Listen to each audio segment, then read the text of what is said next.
Welcome to Enjoy Fort Wayne. This episode is brought to you by the YLNI Farmers Market and highlights the 350 vendors that make up the #1 market in the state of Indiana.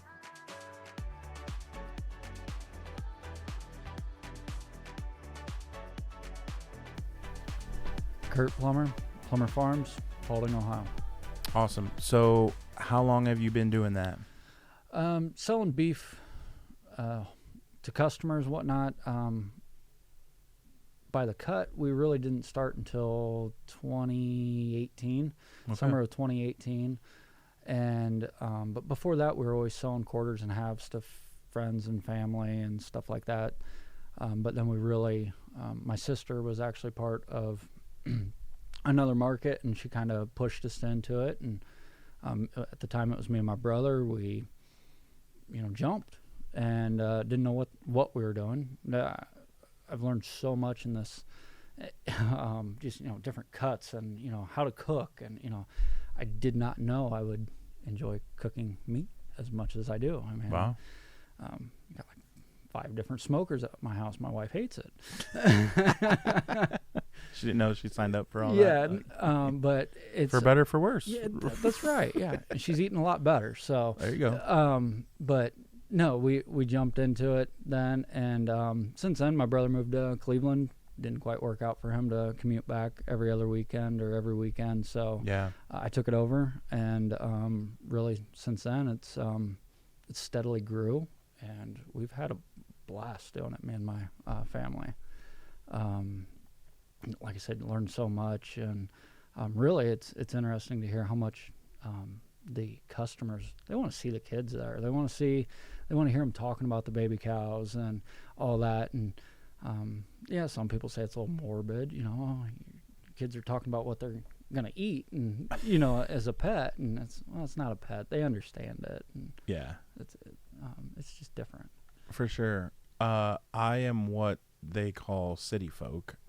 I don't know much about your realm, and so I'm going to pretend that most of our listeners are like me. So I'm going to ask you, so break down maybe, and we've had other farmers, we've had, Mitch, and we've had different farmers on, and I'm always just curious, a day in the life, does that constitute many different things too much where it's like you can't break it down for me, or can you light a little bit? Yeah, I mean, I can generalize it. First, the this beef venture, it's a hobby for me.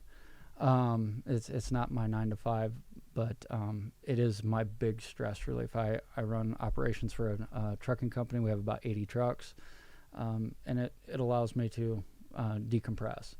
The cattle don't talk back. They, I hope not. It's quiet.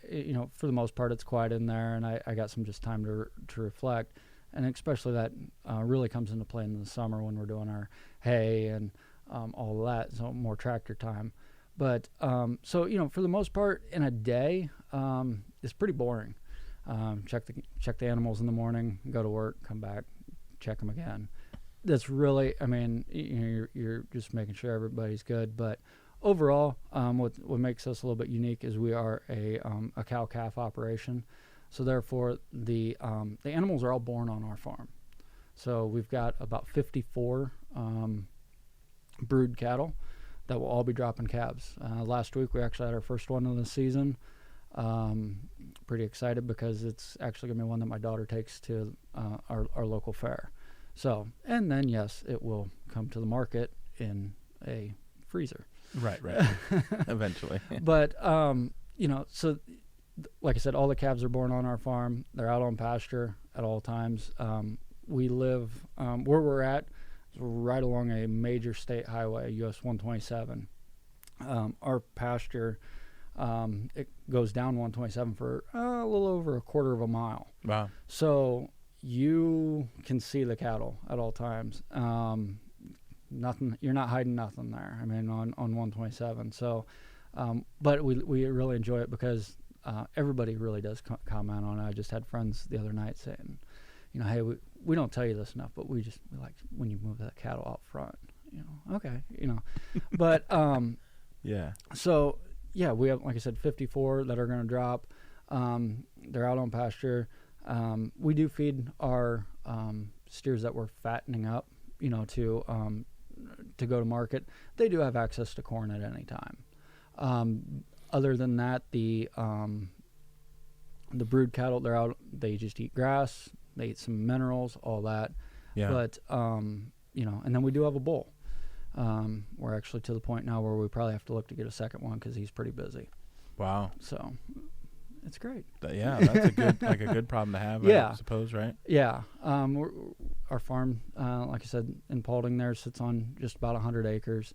And we grow all of our own hay. The only thing we really can't control is the corn, just because we don't have the ground to suffice that. Mm. But everything else we are in 100% control of, and like I said, then it's kind of fun. We get to pick our own genetics. So every 2 years we get a new bull, and look into the marbling and all that. And interesting stuff I never thought I'd know.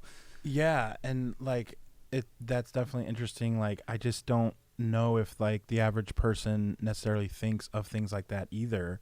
Yeah. And so then, okay, let me ask you, as you're learning some of all these different things, maybe walk us through one of those moments where you were like, oh my gosh, looking back, I never thought I would have learned.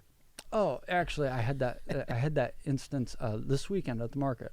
Okay. My daughter, like I said, just had her calf. She got her fair book, and she's ready to go. I mean, she's excited. Yeah. She wanted to come to the market, and I said, okay, that's great. She brought. And she's 5'6". She's 9. 9. Oh, yeah. She looks smaller.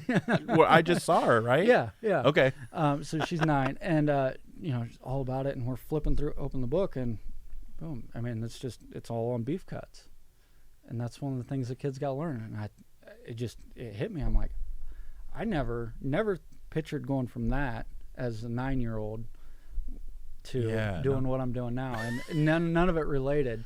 So, but for her, imagine her memories and what she'll be doing. And I mean, she was like, "Oh yeah, I know, I know what a T-bone is. It's right there, I wouldn't know that. I don't know if by 9 I ate a T-bone. They're big. Why would a 9-year-old need one? But no, it is. It's that's probably one of the biggest things is just the plethora of knowledge. I went through FFA in high school, and the Future Farmers of America. I don't know if you knew what that was. No, but okay. It's like a 4-H. I've heard of it. Yeah, I didn't know that. Yeah. So I did all that, and I never applied myself. I just, hey, this is a class I can get out of regular classes, and might as well do it. Yeah.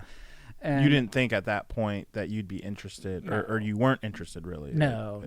I mean, as a 15-year-old, you're not interested in doing anything. You don't. You got the world to tackle later. Was there any cute girls in that class? No. But yeah, so that's where it was all like, wow, if I would have applied myself then, where would I be at today? So that's been interesting, but you can never not stop learning. It's never too late to start learning. Yeah, love that. I love that someone who I was just on a previous show talking about none of us are millionaires. Me having the bus or this, we're not millionaires, but we're successful to the point that we get to do what we want to do with this and make a little money and meet some awesome people and things like that, right? And it's more about that. And talking about that, the market itself, how did you, because you're coming across a state line, I'll just ask first, is there nothing in Ohio that you, on a Saturday that you can go to then? There is. In your area? There is. They're all really small markets. For me, Fort Wayne's the closest town. Larger. Yeah. So, we're coming up here for everything else. My in-laws actually live in Fort Wayne. They're on the north side. So Fort Wayne's pretty familiar for us. But yeah, the other markets, they just don't, it's not infiltrated the rural areas like you would expect. They're not the number 3 market in the whole Midwest. No, not even close. So yeah. gotcha. So I mean, the closest one would be Toledo. Okay. For me, and that's going to be 80 miles. So by the time you do that, you might as well just go to the number 3 market. Exactly. In the entire Midwest. Yeah, and then what's interesting is with meat in general is in order to, you have to have it processed in a state inspected facility. So I can't just go out and butcher my own animal and then present it. No. So it has to be out of state inspected. That's done in Indiana here. I got a couple. Oh, it is. It's not done in Ohio. No. So I take all my butchering to Indiana. But okay, so quick question then from there, you're still able to sell in Ohio? No, I'm not. Oh, interesting. Yeah. Because it wasn't inspected in Ohio. Exactly. Now you could. I could if I had pay the fee, I assume. No, there's no fee, but you just don't do it. No, because you're doing it in I Indiana. have to have, I have a limited number of animals I can butcher a year. And I'm pushing between 24 and 30 animals a year right now, and butcher slots are hard to come by. So I go out, get butcher slots. I have a local butcher shop I'd love to use. I don't have the draw from Ohio as I do from Indiana. Wow. So for customers, because it'd take away from me being in Fort Wayne on a Saturday. And you don't want to do that. I don't want to do that. So I just chose to commit to Indiana here. Now there are some butcher shops that I can use. Like I just took some this last week to one in Ohio and one in Michigan. They're federally inspected, so it doesn't matter which state. Oh, yeah, at that point. But the problem is they're an hour and a half away each. And I gotta go twice. And now, if it's a guaranteed sale, right, then I guess it helps. Like whereas at the farmers market, you're probably assuming you're going to sell X amount, but nothing's guaranteed. Nothing's guaranteed as much as when you have a guaranteed sale in Michigan, say, right? Yeah. So that's a plus, I guess. So, and you can't predict what people are going to buy. I mean, that's and probably every vendor will tell you that. I can load up. Hey, it's going to be a big hamburger weekend. So and I might sell 10 packs of patties. And I've got a couple 100 pounds with me. It just doesn't. It doesn't. All I get done is moving the stuff. So, you just can't. You can't judge it. And that's in the winter, I struggle a lot with that because I'm, just limited to my coolers versus my big old freezer trailer that I towed around in the summer. Right. That really spoils me. Yeah, yeah. So, what is something about the YLNI Farmers Market that keeps you coming back that you really enjoy? The thing I enjoy the most is just the ease of the staff. It just seems like if I have a concern or something, it's handled. I'm a pretty easy going guy, so I know that helps. But it does. It's just the flexibility. I mean, that's just hey, I can't make it this week. Okay. Like I said, I built this freezer trailer and it's kind of big, and here's my dilemma. Oh yeah, we got a perfect spot for you. It's those type of things. But really, another draw is just I see growth. I see there's a lot of potential there. I see the leadership there really wants to make this thing into something special, and I think we're on the right path here for it, and that is a big draw for me. I mean, we're constantly changing to what the customer wants. Yeah, no one likes to stay stagnant, and Ashley, our fearless leader, is truly, because I'm in some of those meetings, so I know that she is always really trying to see, like, okay, guys, what's next? We don't want to just stay where we're at. And sometimes I'm like, Ashley, we just added pony rides. We just did this. We had a cornhole tournament. We're talking about doing events. We're talking about doing this and classes. And like, man, what else can you do? And it's like, she's like, no, I think we can do more. I'm like, it fires you up. Like, and so hearing you say that, I can attest to it. Like, throw it against the wall, see if it sticks. Yeah, man. Like, we do certain things and try certain things, and that other markets simply aren't doing. I don't know how many other markets have podcasts, even Yeah. just for example. Well, I think the thing, they listen to the vendors too. The vendors are the ones getting The lifeblood. they're getting all the feedback. Every once in a while you get that one person that will go to the main booth and say, hey, this is what I think. But for the most part, it's the vendors that you're interacting with, and or the customers that the vendors are interacting with. That's where it's at.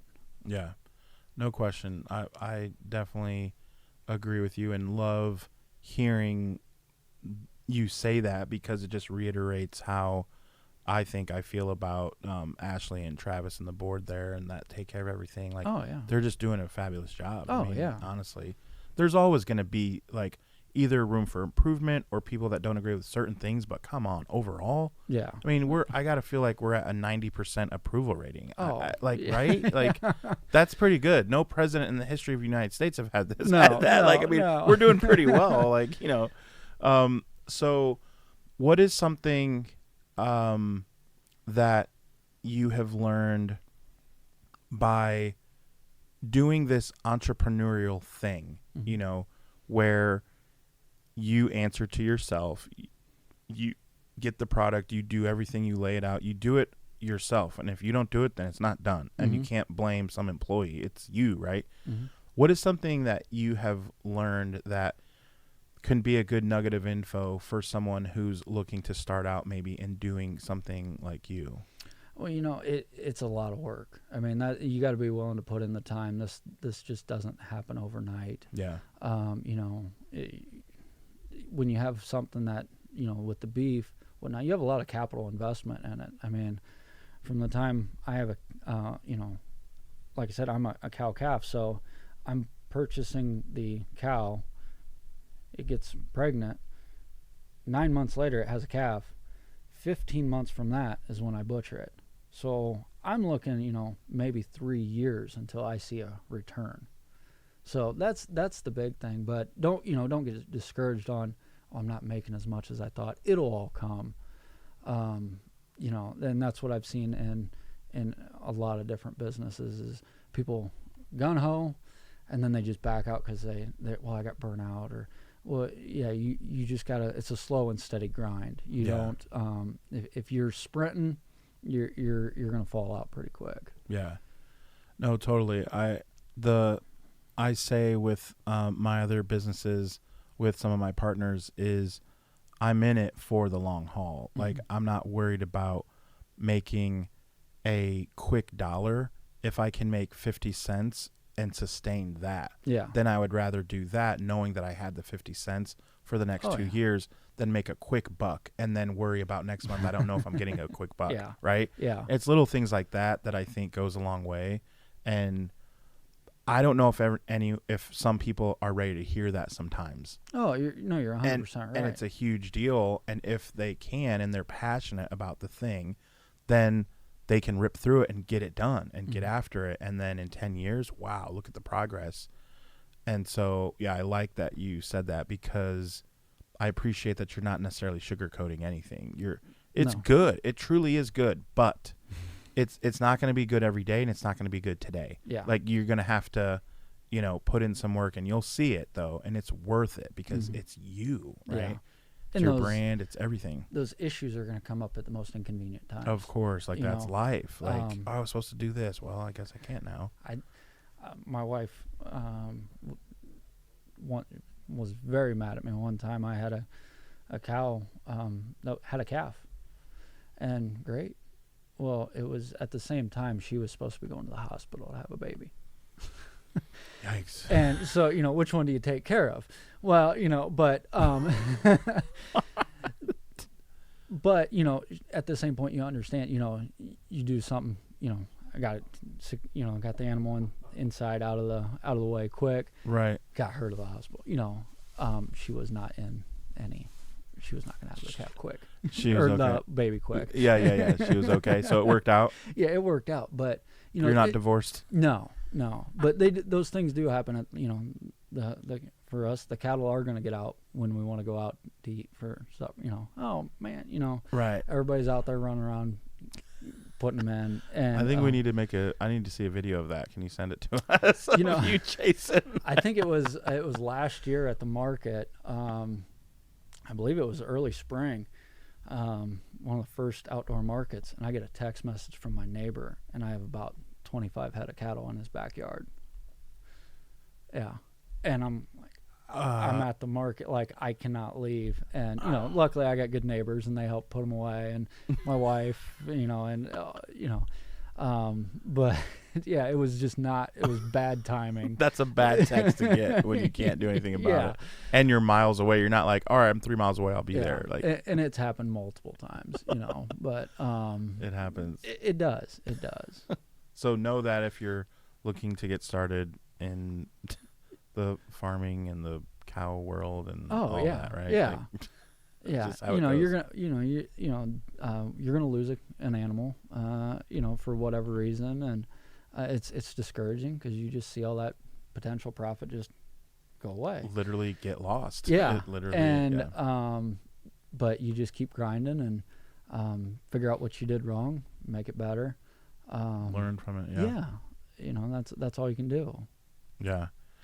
So one of the last questions that I truly enjoy asking people, and because I get so many different cool answers, is this: the mayor of, well, we'll say maybe the governor, because it's Ohio and Indiana, since you're in Ohio, right? Yeah, has petitioned for you to create a sign that the entire area from where you're at in Fort Wayne can see, and you get to say what the message is going to say. Either it's going to be like on a blimp and everyone can see it, or a large sign, whatever it is, but everyone's going to see it. What's it say? Man, you really put me on the spot there. That's why I enjoy doing it. The big thing, and I think a lot goes down to it, just keep grinding.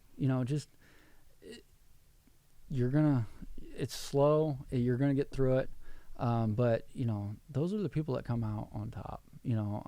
It's good things never come easy, and maybe that would be a better saying there. Good things never come easy. I love that. I'll remind people that when you're chopping the tree down the first 1,000,000 times, it may not budge, but on that 1,000,001 chop, a huge thing can happen. Yeah, and it's from the other 1,000,000 chops. It wasn't from that one, because as you know, the one doesn't do anything. But because of the work that you put in from grinding, that's how it happens, right? Yeah. And so it's like, to the vendors that listen to this show, to remember to keep grinding. For fans of the YLNI Farmers Market who love our vendors, who hear these stories, in your daily life, whatever your goals are, keep grinding and make sure that if you want to have a really good tasting hamburger, that you see Plummer Farms. And Saturdays at the YLNI Farmers Market from 9 to 1. What is the best way also, if someone wants maybe a special order or something, like, what is the best way to get a hold of you to ask regarding that? So, email plummerfarms.kurt@gmail. Okay. Or text message me, call me. We have a website, plummerfarms.com. You can actually order online. Okay. Can you order and then be like, well, I want to pick up? Exactly. Boom. Yeah. Love that. I started that about a year and a half ago. Maybe it was right during COVID. I started doing that, and it was great. Great idea. It allowed me to prepare what I'm going to bring. Well, that's even better on your end for sure. Exactly. Yeah. But you know what? The great part about the farmers market is you go there, you don't really know what you have an idea of what you want to get, but you don't know what you're going to come home with. Right. And so, 100%. I'll have somebody, I wanted, I just needed some ground beef, but man, I see those T-bones. I know, right? Yeah. The T-bones. Or a good old tomahawk. Yeah. No, love that. Love that. So, yeah, plummerfarms.com. Love that. Pre-order your stuff. It helps you out. Oh, yeah. And then, obviously, you know what you're getting then, too, and then come to the market and maybe pick up something in additional, of course. Exactly. Pick up a T-bone as well. Yeah. But order your stuff online. Again, thank you for coming in every Saturday, 9 a.m. to 1 p.m. at the YLNI Farmers Market. We will catch you guys there. This podcast is brought to you by Coraggio Media. The show is edited by me and sponsored by the YLNI Farmers Market. Follow them on Facebook and Instagram for all the latest updates.